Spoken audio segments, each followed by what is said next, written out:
down and ask at the end, that's fantastic as well. Sounds good. Okay. Well, I will quick get started. Thank you, Jackie and Jamie, for inviting me, and Skyline Properties. Good to meet you all virtually. Wish I could be there in person, but just a little bit about background on myself. You might have seen the flyer or something that came out, but I'm in Minneapolis, Minnesota. I've been doing collateral and underwriting for the better part of 25, 26 years.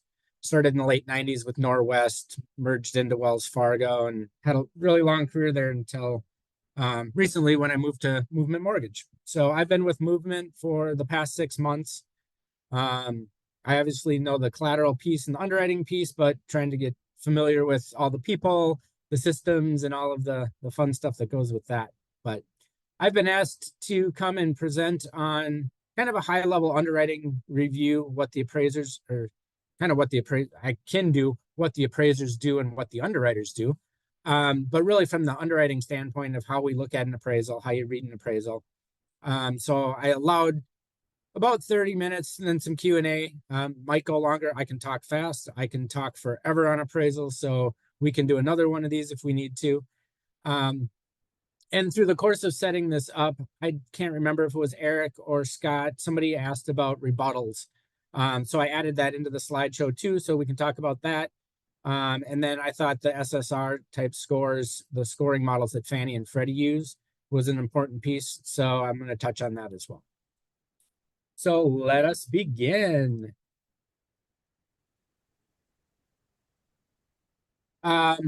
I think I just covered all of this. So I'm going to just go through a single family residential form. It's called the 1004, the form 70 that Freddie uses.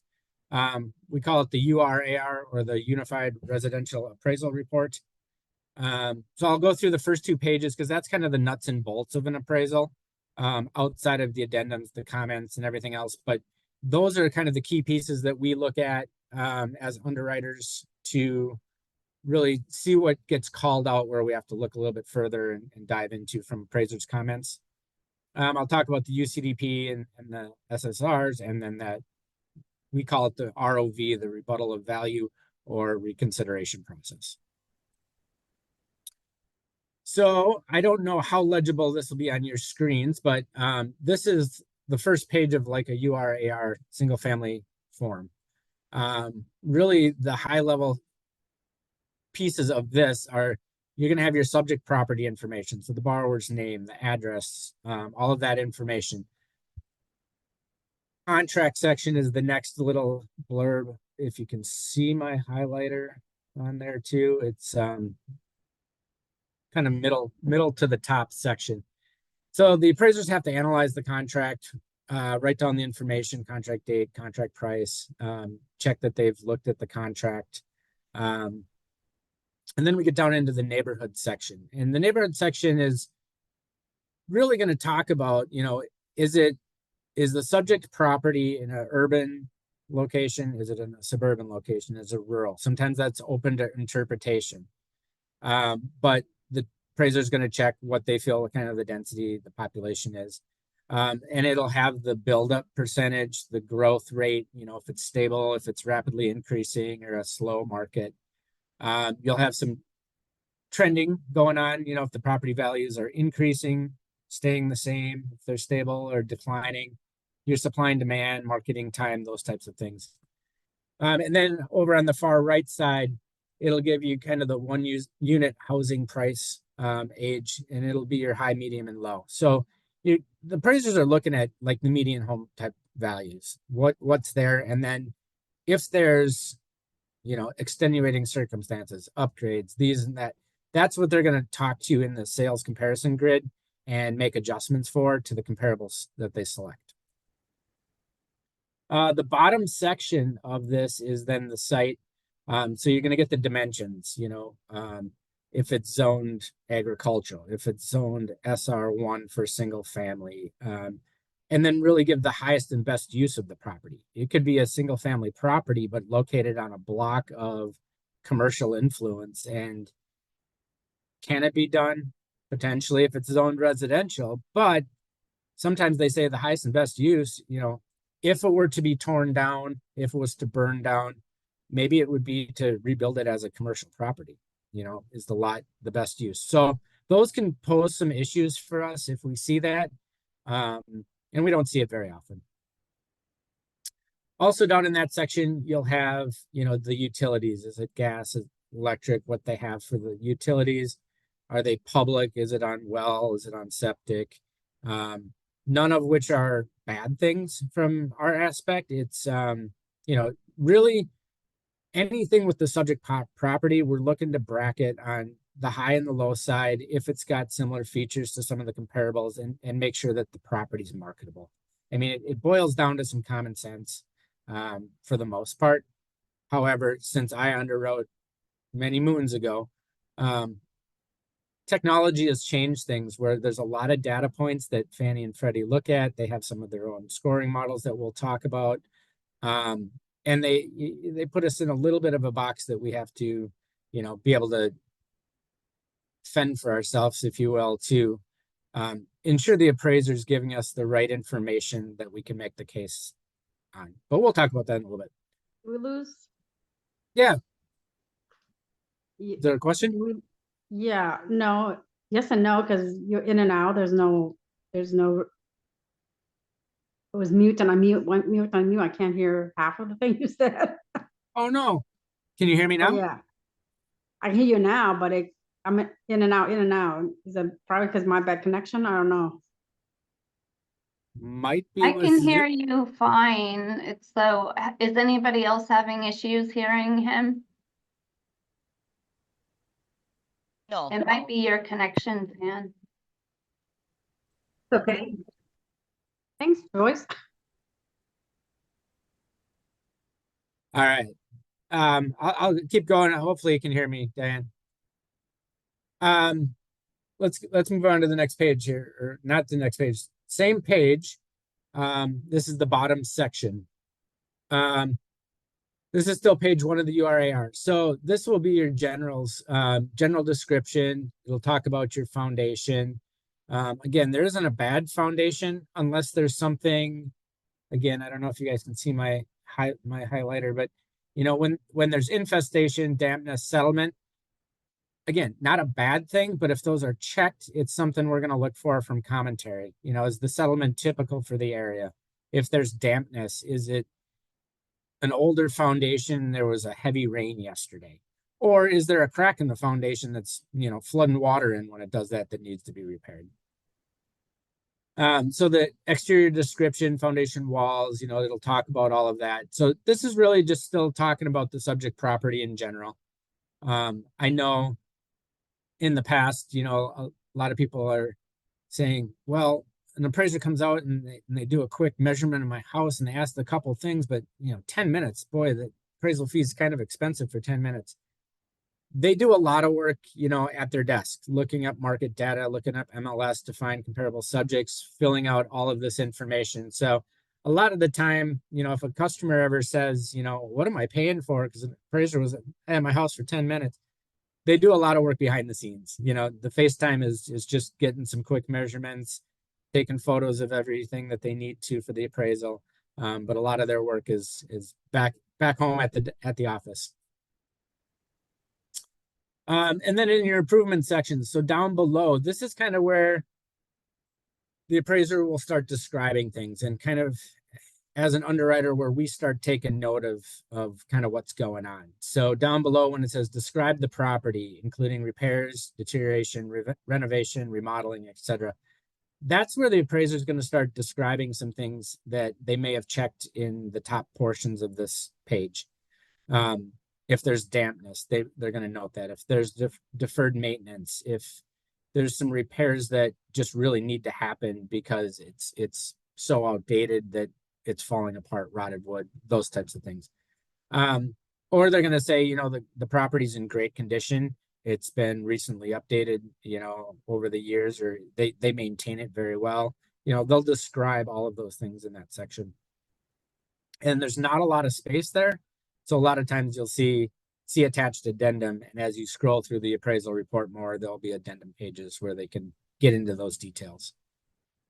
Then the next kind of area, are there physical deficiencies, adverse conditions that affect the livability, soundness, and structural integrity of the property? This is a big one. If it's checked yes, we're going to have some issues. We're going to have some repairs. All of the GSEs really look to those types of things, livability, soundness, and safety of the property. So foundation issues fall into that category. If there's broken windows and you're losing heat, or it's a safety issue, I should say, because somebody could cut themselves on a broken pane of glass. Those are all the things that can be included in that section, and they'll describe kind of what's going on in that area as well. And then the last one down there is, does this property generally conform to the neighborhood? Can be the utility, the style, the condition, construction. More often than not, we say yes. Occasionally you might see the no, and then you ask the question why. And similar to my example before, it might be a single family home stuck in the middle of commercial. Any questions on this page? Okay. So this is the second page of the URAR, and this is really the nuts and bolts of the comparable sections that the appraiser pulls. On your first left side, this will be gridded out all of the subject property information. So it'll have sales price, gross living area, well, it won't have time of sale. That's my comps. Location, all the way down, site size, the view, it might have a lake view, it might have a residential view. What kind of design is the home? Is it a two-story? Is it a rambler? This one here looks to be a cottage. That's kind of open to interpretation, can be a couple different things. It'll have your actual age, the condition of the property, and in the appraisal, I didn't grab the sheet, but there's usually a page that'll describe all of the C ratings. So C1, C2, C3, C4. As you progress up higher, it's usually in worse shape, more deferred maintenance needed. It'll give you a functional utility, heating and cooling if it's got, what kind of forced air, hardwood, baseboard. Garage, if it has a garage, any upgrades, porches, patios, swimming pools, all of those things will be described down below. So that first left section is your subject property. And then we'll get into the comparables, which is 1, 2, and 3. And really, the appraiser, what we're looking for in underwriting standpoint is to bracket the subject on both ends. So if you can find a comparable sale that might be selling a little bit lower, a little bit higher. Same with the GLA, same with just about every feature on there. If they can bracket it, that's the most beneficial, because that a customer that's looking at that property would also look at another home like that. Sometimes you'll see adjustments. This one, it has very little adjustments in it, but you could have positive or negative adjustments. And the appraiser, and that's what we're going to do to utilize the best comps in that market area. The appraiser is going to look at the proximity to the comparables to the subject property. That doesn't always work out because they have to be closed sales that the appraiser is utilizing. So they can add pending and listing type sales, but the GSEs really recognize something that's closed to derive that paired sales analysis and value at the end.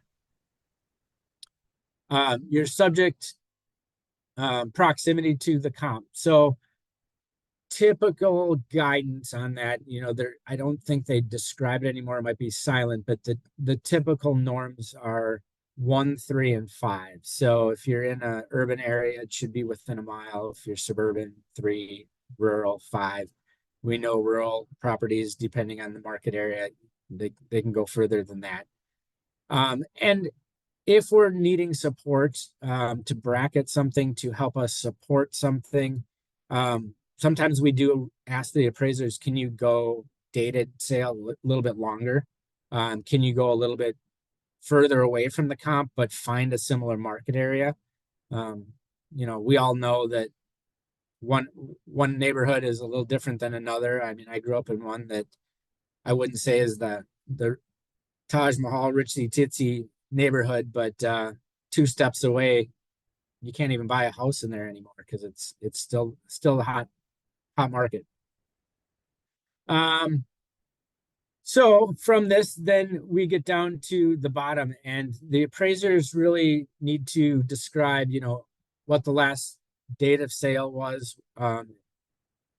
If there's something that's sold in the last 12 months, for a lower value, then we're looking at what upgrades might have been done. Is it being sold by an LLC that just flipped it? Is it a customer that did some work and is trying to flip it? Again, not bad things. We just need to connect the dots on why it went from a lower value to a higher value in a shorter period of time. Maybe it's from the first page that it's a hot market area. The rapid growth is up there. But it's really the appraisers giving us the data and to connect the dots of what's going on with the market. I think that's it for this page. Any questions on this page? Joe, it looks like Emily has a question. She Sure. said, what is C rating? What does the C rating mean, and what's the range? Okay, so the C rating is the condition. It's called the condition rating. So it's 1 through 4. I believe maybe it's 5. I don't have an appraisal up. I can send it to you though. I'll send you the condition sheet. How about that? And then you can send it out, but it'll have all of the descriptions of what those ratings are. And, again, that's sometimes up to interpretation of the appraiser. You might have like the newest house on the block and homes that were built in, the early 2000s. And he may say, because that's the newest house on the block, I'm giving that my C1 rating. And the next house over is going to be in a C3 condition because it's outdated. It hasn't been given the love and attention it should to kind of been brought up.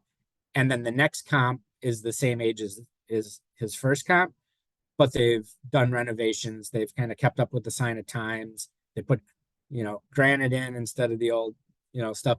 So it might be in a C2 rating, if that makes sense. It's just kind of a comparison to what the subject's at. Now, you could have the flip side too. It could be an older home is the subject property compared to the newer ones, and you might say it's a C3 condition because it's an average type home. And then you have comps that might be a newer construction or more updated, or the flip side, more outdated and in a worse condition. But you're going to see on here, on this page right here, right in the middle, the condition, all of his comps are similar in the C3. So there's no adjustments given there. If one of the comps was in a better condition or a worse condition, you might see a plus or minus adjustment given.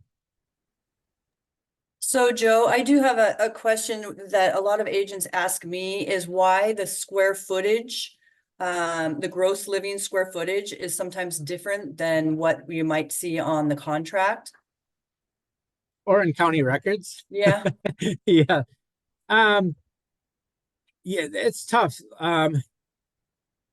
You could have an older property that when it was appraised and the appraiser came out, he had a tape measure that had a yardstick or whatever. Today is an electronic day and age where, there's a lot of tools that the appraisers use that you can take your phone and pretty much do a panoramic around the room and it calculates the square footage for you.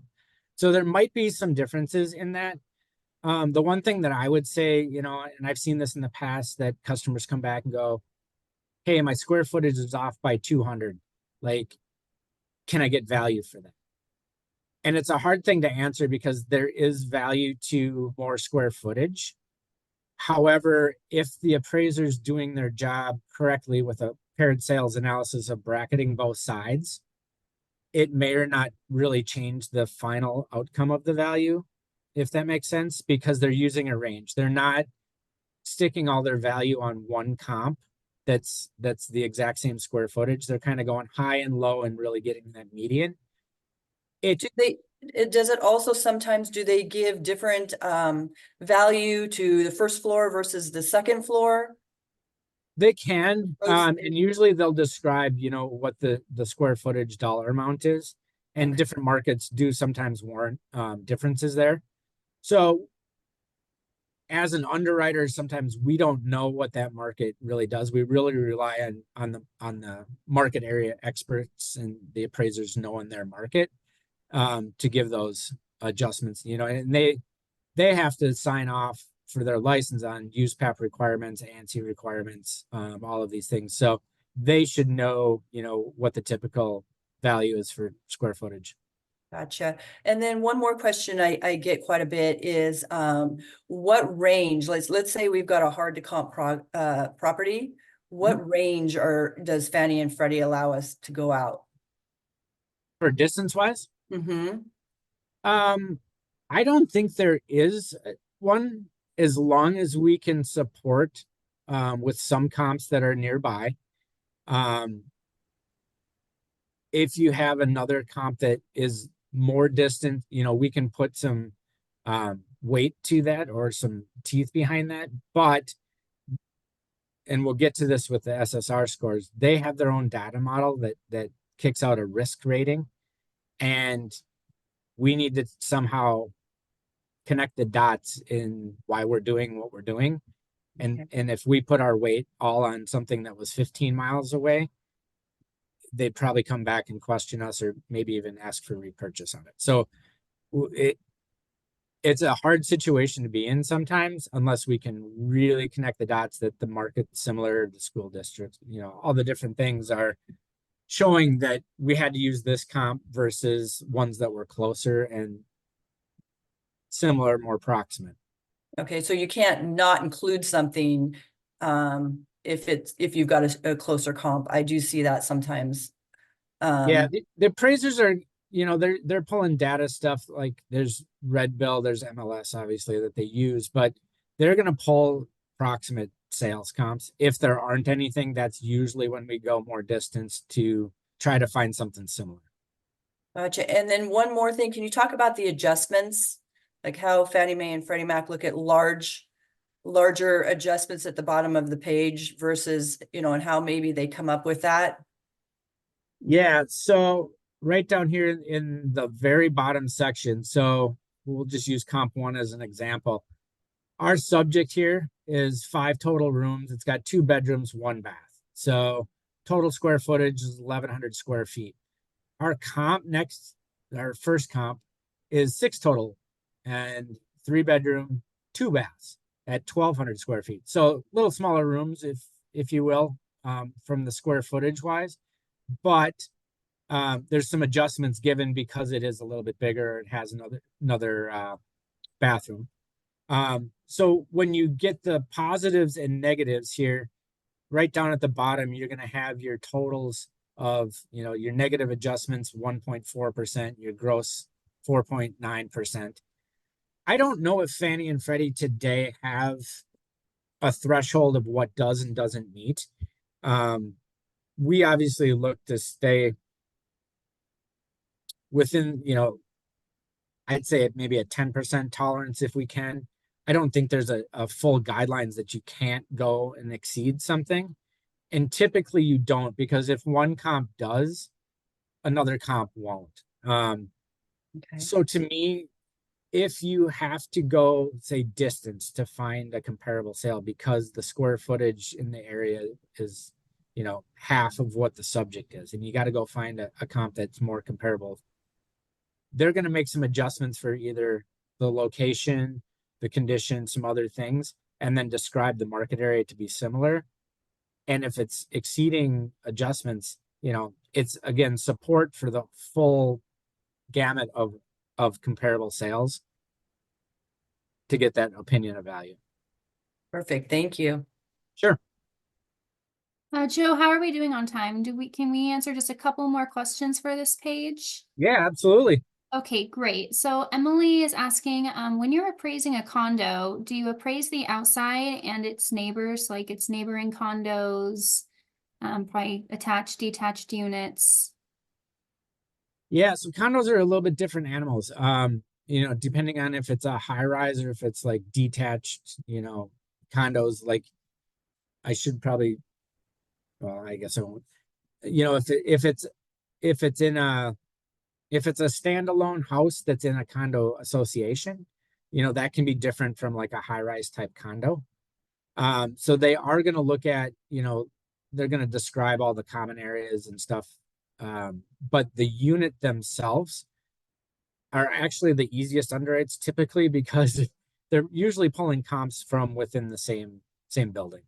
They're going to have probably identical square footage unless somebody modifies something. The difference that you may see in the adjustments is maybe the floor heights. Like sometimes in high-rise condos, you're going to have a better view from the top, so they may adjust for that. Obviously the upgrades in interior and stuff, but can you tell me more about the neighboring or outside, what you're seeing or the question surrounding that? Emily, would you like to go ahead and finish your question with Joe?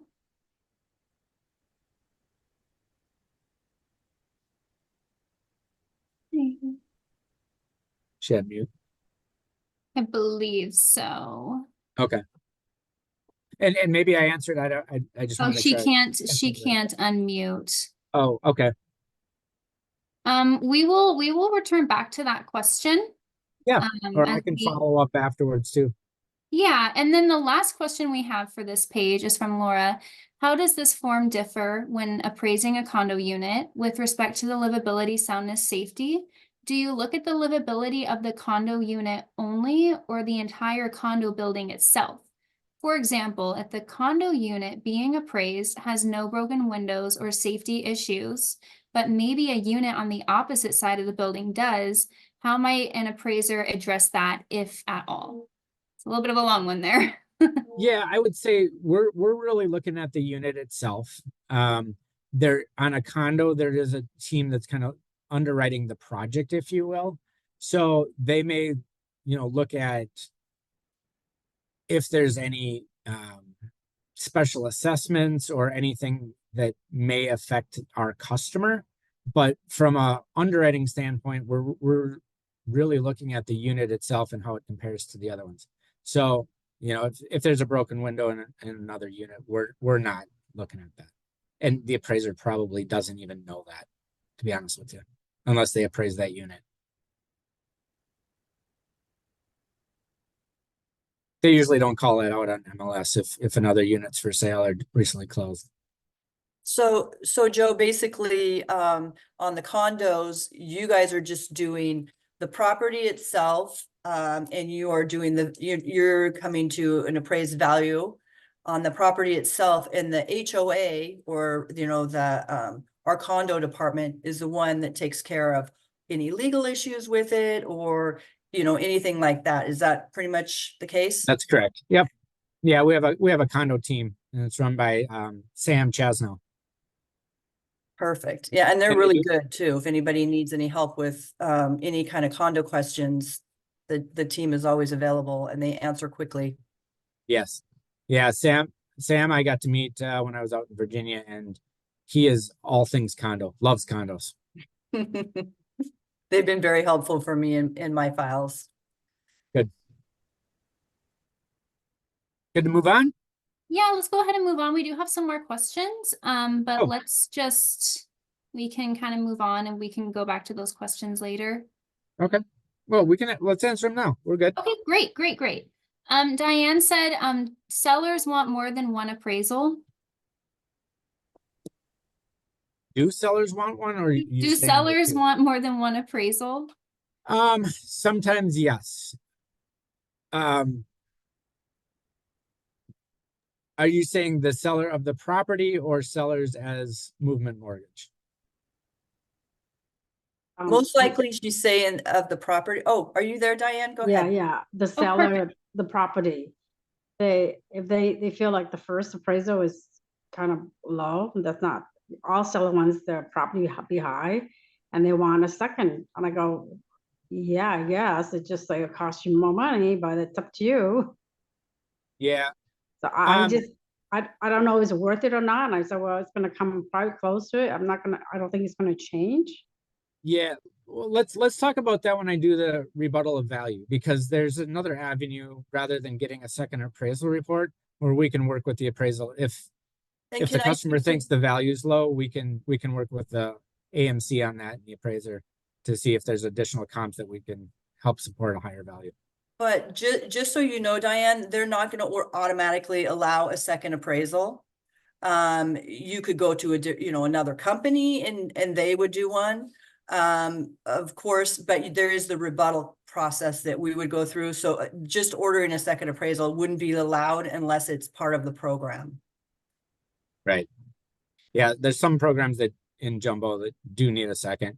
FHA is the opposite, where the case number really is tied to the property for a while and it follows the property. So they're stuck with that low appraisal no matter what, if they're going to use an FHA. right. Okay, great. Amir is asking, how do you handle a dispute with the listing agent? A dispute with the listing agent. So they're saying that the value came in low. That is what I'm taking out from that message. Okay. Yes, Typically, the value being low. Thank you. Okay, perfect. It sounds like maybe, yeah, if you guys feel free to unmute if we're going over your question, feel free. yeah. And we might want to talk about that in the rebuttal process too. If values felt low, then we have that rebuttal process that we'll work through. Typically, the Is there a listing radius you're counting? I'm sorry. Is there a radius? We just had this the issue was brought up with the property that we made an offer and the appraisal came like $100,000, and all the comps and everything else, even we did, was it supported the value of the house, but it was an FHA loan, and the value, the appraisal came like $100,000 less, and it was not like a few $1,000s. Okay. And one of the reasons we thought was, or I thought personally, was there was not many sales happen within 0.25 miles. It was like more like a mile, and it was very difficult to even get a comp. So how would you process that? Thank you. Yeah, and let's talk about that on the rebuttals page, because there's a form with comps, and then we work with you all to get the backstory from the customer or the listing agent, whoever it is, on why they feel value's low. Like we can't go back to the appraiser with a value that we need to meet. We need to find the data and kind of back into that. From an ARR compliance standpoint, we can't talk valuation. We can talk that value came in lower than contract, and if we have some data to support it, push for it, but we can't steer in any one direction. So your example there, Amir, I don't know, the specifics of what the appraisal looked like and why that came in low, but they might have pulled data that they didn't see, or maybe it was listings, I don't know. Sure. Okay, we just have one last question, Thank it you. looks like, Sure. from Carol. For adjustments of the value, do you add more value for one more bathroom for a higher end property than a lower end property? The bathroom count itself, typically do you have a bathroom or do you not? Do you have two or do you have one? There's kind of the set precedence that there is. But when the appraiser inspects the property, they do take photos. And if you have like one of my bathrooms, which is weird because I have the smallest house in the world. I think I told you I live on a lake. I also live in a cabin pretty much, just to be able to live on a lake. But one of my bathrooms is enormously huge, which is just odd. So when the appraiser's in there and takes photos, if they see that there's, not your typical bathroom, but a lot of extra room or upgrades or, dual vanities and things like that, there may be adjustments for that. Yes.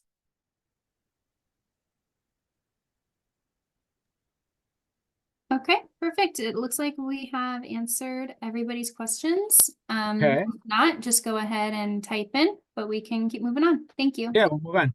So this is the bottom page of this of the same page we were just looking at, and this is kind of where the appraiser gives their valuation summary of their sales comparison, their indicated value by sales, cost of sales approach, and then at the very bottom, they'll either describe the property as being as is, subject to repair, or subject to completion if it's new construction to say plans or specs. So in this example, it was made as is. Why I wanted to call this out is because they may say it's as is, it was requested as is, they're trying to appease what needs to be done. If there's photos or documentation that the underwriter sees that poses a health or safety type issue, we may go back to the appraiser and ask, why that wasn't addressed. Or if there's something glaringly obvious, we'll go back and actually make them say it really should be subject to. For the purpose of we're going to have something corrected, and we're going to have the appraiser go back out and re-inspect once it's done. Okay, great. We have another question. How do you appraise a custom house? I don't appraise a custom house. That'd be a good question for an appraiser. Most of our AMCs that we work with, we have our panel of appraisers, and they do have some niche appraisers that do certain things, that more familiar with FHA, on the FHA roster, more familiar with custom type homes. So, similarly, if there's comps, we're going to try to find those because we want some of those unique features to a custom home, to be supported by some data that's out there. I don't honestly know what the appraisers also look for when they're doing that. But that's something to note that, if you have a unique property, when the order is being placed, the more information up front, then the AMCs can actually get appraisers that are more familiar with that type of work. Okay, great. Diane is wondering, how does an as-is appraisal work when this as-is is going to be demolished and custom built? Oh, twofold question going into the custom built.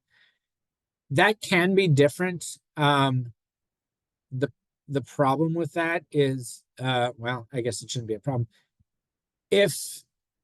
Well, Joe, wouldn't that be depending on the program that they I are? was just going to say, it depends if it's like construction to perm, if it's, what kind of program is going to allow, because at the end of the day, this appraisal for what's on the property today and what we close on, if it's just a single family, we have to meet, the GSE requirements. So if it's not in a program that's doing that, if they just plan on doing that after they close the loan, it's different from being in a program that may allow for renovations where we can do the work and do draws and, get additional inspections as the work's being done versus, right. Because we have to close the loan with the health and safety type stuff, being done at the time. Yeah. So on a renovation loan, basically the way that works is you would work with the contractor, or the, on FHA, gosh, what's that? The specialist. Basically, they would come up with a plan and that goes to the appraiser, and then he appraises it, as if the work was done, basically. Yeah, so they're taking photos of the house as it is, but when they go back to their office to pull MLS data, they're looking for comparables of what the after improved is going to look like. So would that be like a rehab loan? Yep. And on those rehab loans, you can go all the way up to 977, 500. So if you do have some homes that need some work, there has to be a little bit of the house left, and we'd have to, get that exact amount. But it's a great program, if you have some borrowers that maybe won't be able to handle, being in with multiple offer situations, but still want that perfect home. So that is an idea. Yep. Great. And then just going back to that question we had about, the neighboring facilities from a condo. Yeah. They are specifically asking in regard to if the condo was built near public transportation, like we have like a link light rail, here in Washington. Would that affect the value of the condo or the unit? It can, probably not a ton. The appraiser is going to describe it, what's it, if you're close to local shopping, if you're close to a light rail, if you're close to public transportation. Again, the appraiser's looking for comparable sales that are similar in that area that might still be proximate to the light rail. So you're probably not going to get a lot of value out of it outside of, conforming to the neighborhood of your comparable properties. And it may increase depending, it may increase the values depending on how sought after that area is. Right. Yeah, it's your curb appeal, right? Mm-hmm. Because But you can just walk right down and get on the light rail. Hard to put a value on unless you have something else in that area that is selling, because of those features. Exactly. Perfect. All right. And we are good to continue. Thank you. All right. So what we call the UCDP is the Uniform Collateral Data Portal. And this was built from the GSE's perspective. And when we get the PDF copy that I was just showing you of the appraisal report, we also get XML data from the AMCs and the appraiser. And that data goes through an appraisal data set called UAD for a compliance check. And then once we get a successful submission through that, we also send it through UCDP to get our SSR score, so our submission summary report. And Fannie and Freddie have a different subset of a risk score when it goes through that, but they both range from a 1 to 5, and 5 is the most risky. What gets that 5? Nobody knows. We kind of guess at it sometimes because we get to see some of the flags or hits that come up against it, and the more there are, sometimes that complexity brings that score higher. On a Fannie side, if we have a CU score of 5, Movement Mortgage won't even lend on it. So that's the severity. That said, we do try to work with the appraisers because sometimes those net and gross adjustments that we talked about may be off. They might be given, $500 a square foot when it really warrants 150 or 85. And sometimes when they do that, it flags for overvaluation. It could, trigger a lot of different things. So we'll work with the appraiser to try to get that score under 5 so that we have something to work with. The other option is with Freddie. Again, they have a 1 through 5, and it seems to be a different model because on the same subject property with the comps that run through, I could get a score of 4.8 for Fannie and a 2.3 for Freddie. It makes no rhyme or reason why. But so we first try to kind of go to the lowest common denominator to make it fit in every box. And we work with the appraisers to try and get that Fannie score down. If not, if we can run it through DU and try the possibility of Freddie on these, then that's sometimes our avenue that we look to go. Yeah, so I do quite a few adult family homes, and we did get one that was like a 4.9 on Fannie. And Movement did do it in the end. We couldn't go Freddie because he was moving into the home and leasing out the other one.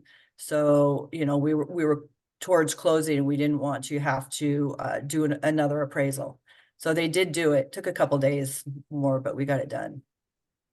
Yeah, from an underwriting standpoint, it's not that we can't do them when they're higher risk scores. It just becomes we need to connect all the dots because that's the data they're looking at when they underwrite it for repurchase for whatever. So we just want to make sure that we're connecting the dots and telling our story of why the appraiser did what they did and why we're comfortable with a high risk like that.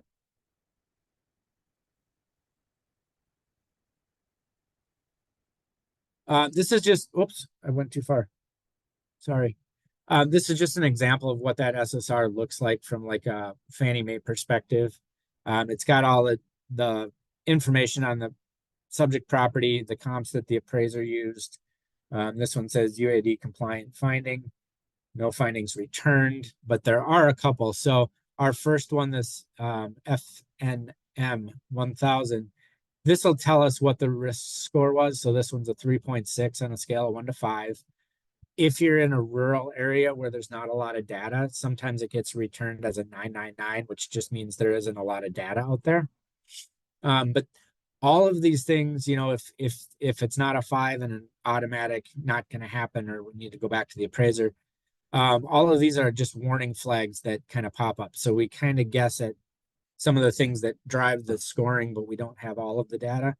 But like this one, there's a heightened risk of overvaluation. It's a warning. It's something to be present to. Do we need to connect the dots, ask additional questions on why did they go further away?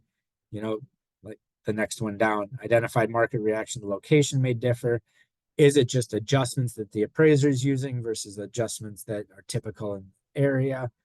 So it's just guidance for us to look at and ask some additional questions just to make sure that we're good to go with it.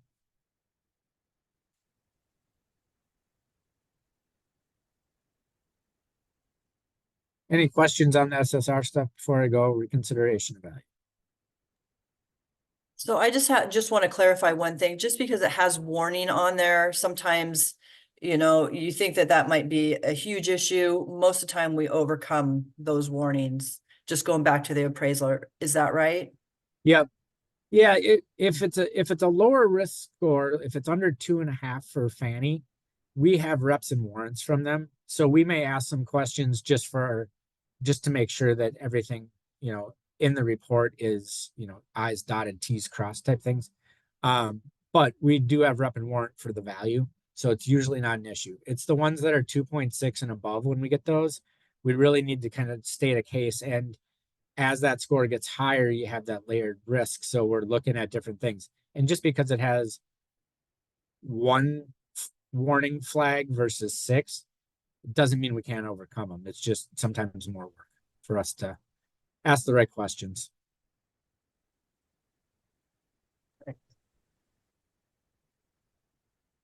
Good, Jamie, or any other questions? We do not. Okay. Happy to continue. Perfect. So the reconsideration of value, or the ROV, or we call it rebuttals too. If there's concerns that come from the customer and are brought to your attention that the value came in low, you know, I'd say for the most part, when the appraisers are looking at the contract, they have the ins and outs. They know what's going on. You know, they don't want to come in low. It causes them headaches. They have to go back and rework things because they know we're going to come back and ask questions too. Why it came in low? But that said, they do need the data to support. So sometimes it's listed too high or whatever. And then from my hat and what I tell sales and folks that are in touch with our customers and clients is, do you want to sign on the dotted line and lose equity in your home right off the bat? If market's not supporting it, you're not going to sell it tomorrow for that value. It's just something to think about, because sometimes the sellers, everybody's selling their house, they all think that it's worth more than it is. You know, I think my house is worth $2 million because I wouldn't want anybody to live here. But what is the market support for this house? You know, so we just ask the questions. And so when the customer does come to you and say, hey, value doesn't come in low, there's square footage off, do I get any value for that? You know, we're going to answer those questions. But if value is really off and there's better comparable sales out there, we have a form that we'll fill out. Our rebuttals team will look at it. I think I included the form, but this is the email of our rebuttals department. And do you guys all have access to the Movement Mortgage hub? The agents don't. Okay. So, yeah, okay. So then I would utilize this email address, rebuttals, that's our rebuttals team, and they'll send you the form. And the form is basically, you know, brief description of what's wrong with the appraisal. We try not to talk valuation, what we try to talk that, you know, the appraiser looks like he used comps that were 10 miles away. There's comps in my backyard. If you know what they're selling for, you know, we'll put that value in there. And then we will work with you all before we submit it to the AMC, because we can only go back once because we don't want to frustrate appraisers. But we're going to get all the data that we can. We'll work with you to try and figure out, are these the best comps? You know, talk us through what's going on. And, you know, value came in 20,000 under contract and we really feel it's supported, those types of things. And then we'll go back and work with the AMC on that. And what do you think, how often do you think rebuttals are approved higher? I don't honestly know in the short time I've been here. I would say that there's a fair amount that I've been involved in recently that have come back higher. And I guess I've seen some too that we've wiggled around the comparables that were there, and then by the time they do adjustments because, you know, it was an updated property or it had more bedroom counts, you know, just because it was closer and just down the block, and the customer felt that, hey, that looks just like my house from the outside. Yeah. Come to find out, you know, it's completely renovated in a different state, where that $10,000 wasn't going to change anything. So, Right. I don't know what it's worth a shot. Yeah, I don't know what the percentage is, but it's definitely worth a shot if we're coming in. And we're seeing multiple offer situations, which is driving values up quite a bit in the different areas. But of course, we here in the Seattle area, we still have a lag where the closings have to catch up so that the appraiser actually has a closed comp to use to get those, you know, push those values. And I do know some appraisers as well will say, if there's just one house in the area that went crazy, I'm not going to use that comp, and they'll put something in for that. Have you heard of that happening? Yeah, it happens from time to time. Yeah. Okay.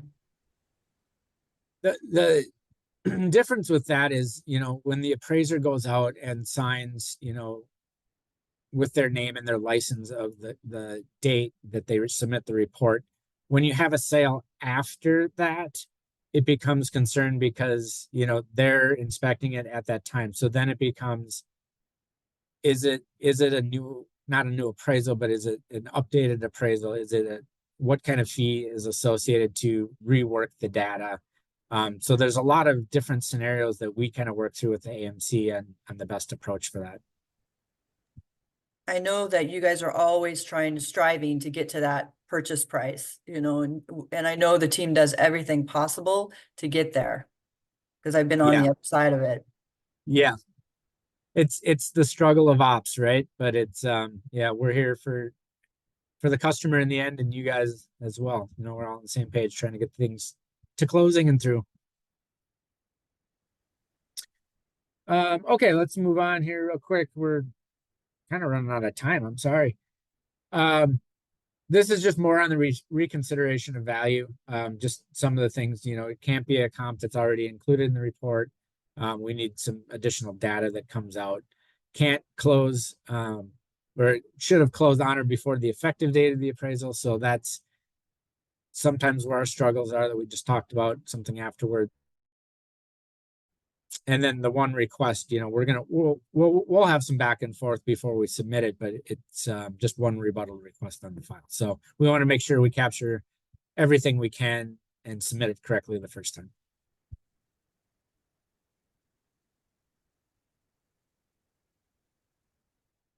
VA is a little bit different. Do you guys do a lot of VA loans out there, Jackie? We do. Okay. So VA on the reconsideration of value is a little bit different. That's one where it comes and it's a letter really from the VA or from the veteran. And they can actually describe valuation within. On the residential side for non-VA loans, we can't talk valuation. We can't try to push to a value.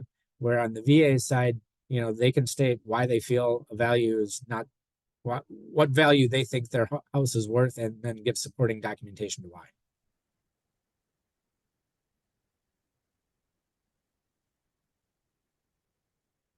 Then there's the Tidewater initiative. Are you guys familiar with that? I'm not. Okay. So it's something that comes up with the low value, but it's also at the point of contact. So it's like a known thing that comes through when valuation's low, rather than the veteran calling it out after the fact, if that makes sense.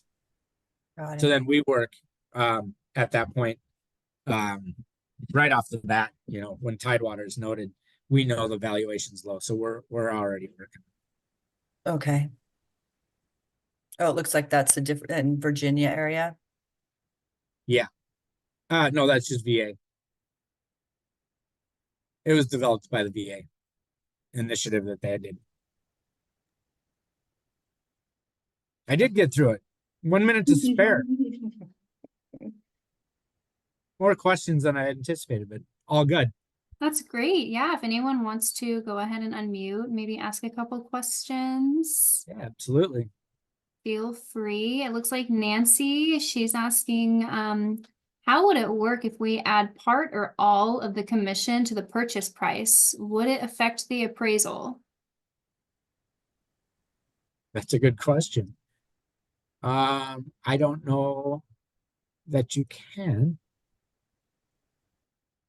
I know It would depend on the program that they're, on conventional you can. And basically that would lower the purchase price because they're gonna add their commission in, so that lowers the purchase price. That is allowed, and usually if you do it from taking, lowering the purchase price, you have a better shot of it coming in at value. Does that make sense? it may change based on what I saw on CNN today. It doesn't make Okay. sense for me. I understand that there are in other states that they are including the part or all the commission to the purchase price, but they don't count that as the price of the appraisal. So that is my question, because I work a lot with people, clients who don't have the money to pay the commission. So how can I do that? How would it work if we add part or all of the commission to the purchase price? Oh, I see what your question is. I apologize for that. I did Eric's not. raising his hand too. So that as far as I know, you cannot add the commission. It's going to be what the appraisal comes in, and it is the adding anything to that would be a thing of value. And from my understanding, you can't try to get your commission paid by raising the value of the home and then having the lender pay you your commission as of yet. Right. That answer the question? Eric is going to answer too. Go ahead, Eric. No, it's not so much answer, it's more of a commentary, and that is with the we're seeing some changes happen fairly rapidly here recently. So I'm kind of, this is a lenders haven't hit the point where they're going to be paying our commission or allowing the buyers to build that into the buy side of the transaction yet. So Nancy, it's not there at this point, but it wouldn't surprise me with the new changes that we didn't start seeing some new programs that allowed for that. I would agree with that. Yeah.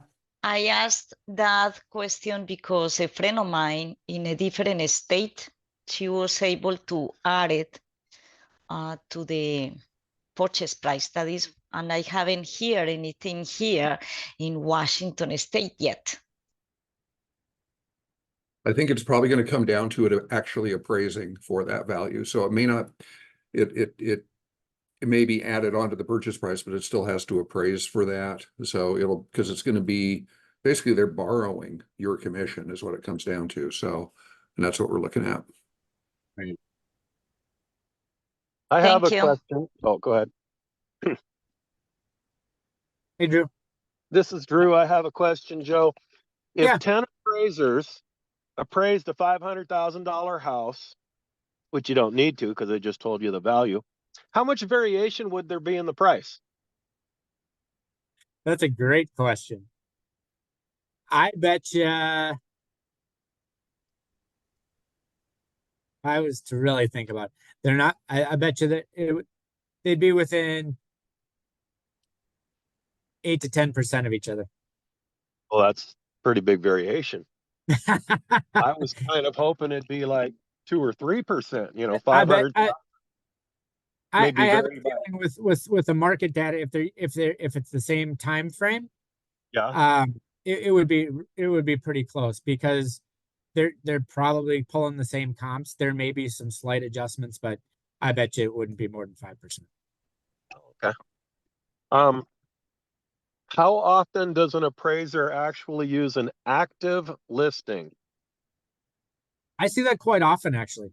Wow. And it's more for support to features of the subject home versus the true valuation. But on the first page of the 1004, if it's a rapidly growing area, the market demand is up, the sales prices are driving and trending northward. They a lot of times add those for support to demonstrate that homes are being listed higher, and that really only helps them in the closed sales more on the high side of that value for their paired sales analysis. It gives support to putting more weight on the higher end than coming in towards the median. Okay. I had a terrible appraisal come in on land at 500,000 and he used an active comp, which had been on the market for 300 days. So I thought that appraisal was extremely incompetent. Yeah. How many times did it come down in 365 days in value? I think they were parked there at their pie in the sky value. And now Wow. it's been on the market 500 days without having sold. Oh, wow. Do you know what percentage of residential appraisals are failing to meet purchase price value in Western Washington right now? I don't, honestly. Like I said, I just came on board in the last 6 months. I'm building some internal information with our AMCs that's going to help me with some of that reporting on that, because that's the stuff that I like to get to know, like turn times, ROVs, quality, and then breakdowns of that kind of stuff. So I don't have it built yet, but when I do, I'll share it. I can let you know, Drew, of just my own personal files, I've only had 2, and they were both condos that came in.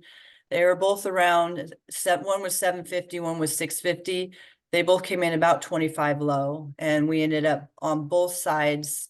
They just went down the middle. The buyer and the seller just split it down the middle. Thank you. Okay. Sure. Unfortunately, appraisals are something that we have no control over. The lender, the AMC, nobody but the appraiser. And that's, for me, like, rebuttals are sometimes hard because you're going back to the same appraiser and you're telling the appraiser that they, that they forgot something, missed something, or whatever. And they're, like you said, Joe, I have a lot of success when it is when it's something that they missed inside, like you said, square foot or an amenity or something like that, that might have been in their house, wasn't in a comp or something like that. But when you're just going back to them for value alone, that's a tough one. Yeah. When I used to underwrite, I mean, that was my favorite part, is building the relationships with a lot of the appraisers, that I worked with day in and day out. Because when you get to know them, it's a different conversation to ask some questions versus them feeling attacked for questioning their work, right? Right. So, from my vantage point, if there are things like that, reach out to the appraisal department. Will help with that, and we have really good relationships with our AMCs to talk through some of that. That's a great question. Who can reach out to the appraiser? it can't be from AR compliance type standpoint. It can't be somebody in the loan production sales side that's getting commission. Now with what's going on, I don't know what that changes, all new to us, right? But typically it should come from the appraisal department because we don't make commission while we are quote unquote kind of production through one piece of the collateral. I'm not here to say, I'm not here to push value to just make a deal happen. I got to look out for the risks of the company. So we are allowed to talk to the appraisers. Gotcha. And a listing agent and buyer's agent can talk to an appraiser as well, as long as they're not speaking towards value. Is that correct? Yep. Yeah. The whole AR that came about is value related, and it gets in a difficult situation when people are talking to the appraiser because they don't know. But yes, if you don't talk valuation, yes, it's a conversation in my opinion. Okay. Great. We have had somebody have their hand up here for a while. It Oh, looks sorry. like are. Oh no, you're okay. You're all Yes. good. Hi. You probably talk about this, and it sounds like by giving a really high-end finishing, it doesn't really raise the appraisal price by that much.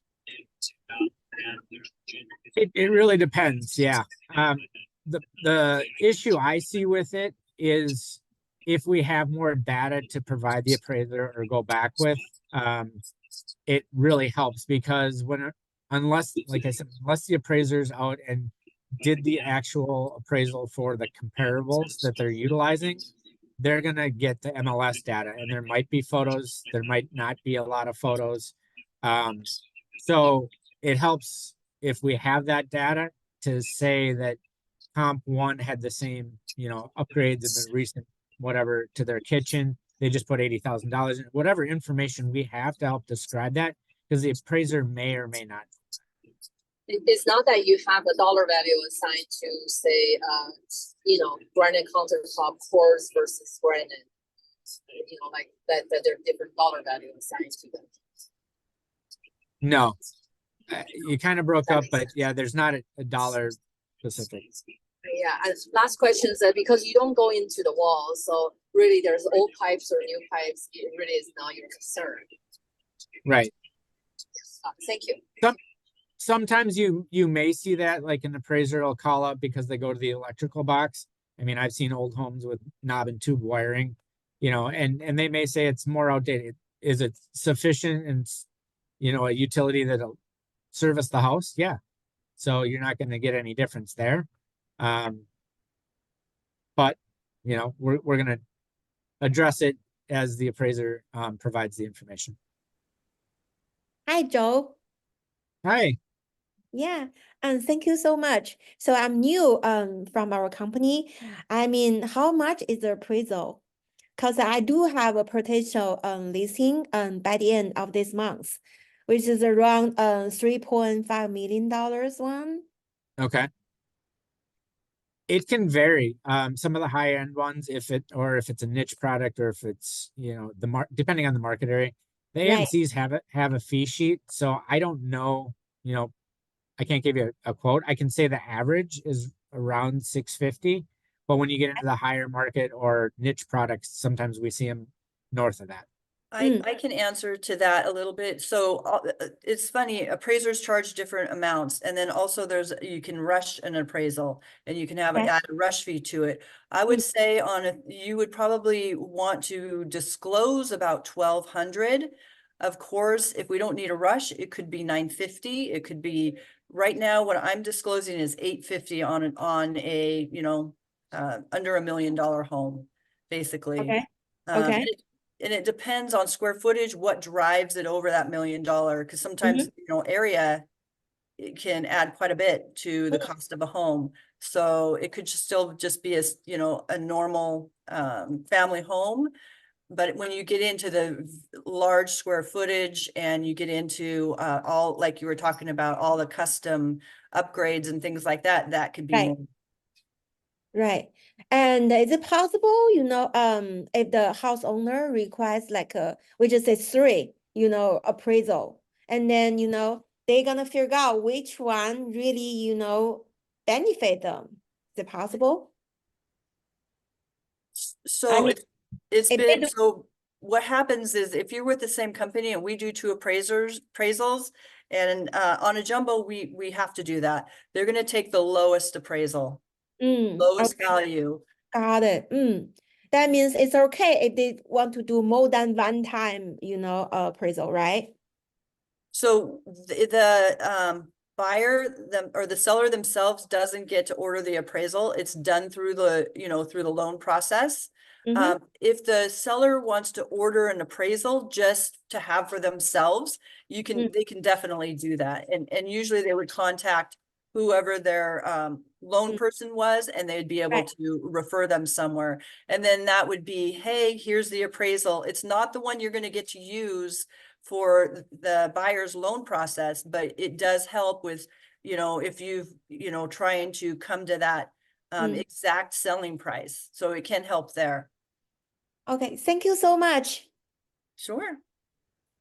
Thank you, Joe, for having this class. I think everybody got a lot out of it. We really Good. appreciate your Yeah, time. thank you, Joe, so much. We just have one last question. Sure. And then I have a question. Okay. So Emily, this is actually kind of an interesting question. With AI becoming so prominent in the future, do you ever see AI being able to replace appraisals or, anything kind of like that in the future? 20 years ago, that was the biggest concern with appraisers, is that AI was going to take over. And then they made appraising as a profession very difficult, being that you had to shadow somebody as an intern and sign and not get paid. And really what I was seeing is, unless you had a family business of appraisers, it was an industry that people just weren't getting into. And I'd say even today it's kind of a struggle because there's that thought of AI out there. My personal preference is, I don't think appraisers are fully going away. I think there's still got to be a common sense approach. I think there's still got to be boots on the ground that can help describe what's going on. Market data is market data. And, I still feel that there's going to have to be appraisers out there. But I don't know for sure. We already have the AVM, and that's kind of the AI side of things. Basically. Yeah, on certain properties, I think that's a product that works if, I'm refinancing my house and, Sure. I don't, I got equity in it and I don't really care, but, I just need to get a valuation product to complete the loan transaction. Hey, great. But Yeah, I think if you're going to sell your house and or buy a house, you want some absolutely. eyes and ears on it, in my opinion. Because there's a lot of bad data out there as well, and that it would be feeding into that. And, I don't know if the lenders would take a chance on that. Right. And there's so many properties out there that hit these risk scores and whatever, and you're like, it's a house. I mean, we got to lend on it, right? It's common sense again. It's like, data can't tell me I can't. It's like, Right. how do we just sell it in the right way to say, maybe your data's wrong, or, so I do feel there's a need for appraisers. Great. Okay. Last question, Joe. Again, This thank from you you? so much for being able to do this for us. For Well, sure. I think I kind of speak for everybody. We're wondering, are we willing to share this presentation by chance? And if not, is there any resources that you suggest for all the realtors here to be able to, just dig into if they have any questions? I will say you can share it. You can share whatever you need to. Yep, I'm good with it. Okay, great. Is there a way that you could just maybe send the presentation to me afterwards, Sure. and we'll make sure that we get it out to everybody? It doesn't look like we have any more questions here. Were we able to answer everyone's questions? And my information's on here. So this last questions, comments page, appraisal at movement, that's like our main appraisal. If there's questions, you can use that. We do have a couple other ones, if there's like a hair on fire one that's trying to close and we're still working on something, there's appraisal 911 at movement.com. And then I my contact. would say that you go through your loan officer. Yeah. More so. Okay. That way that, because I know you guys with your emails and stuff, they kind of weed through it a little bit. And like you said, the 911, of course, those are going to be coming through the loan officer. Okay, perfect. Okay, great. Well, thank you so much for your time, Joe. We really Absolutely. appreciate you, taking the time to be here. Sorry we ran a little bit late, but it sounds like we just had a lot of interest.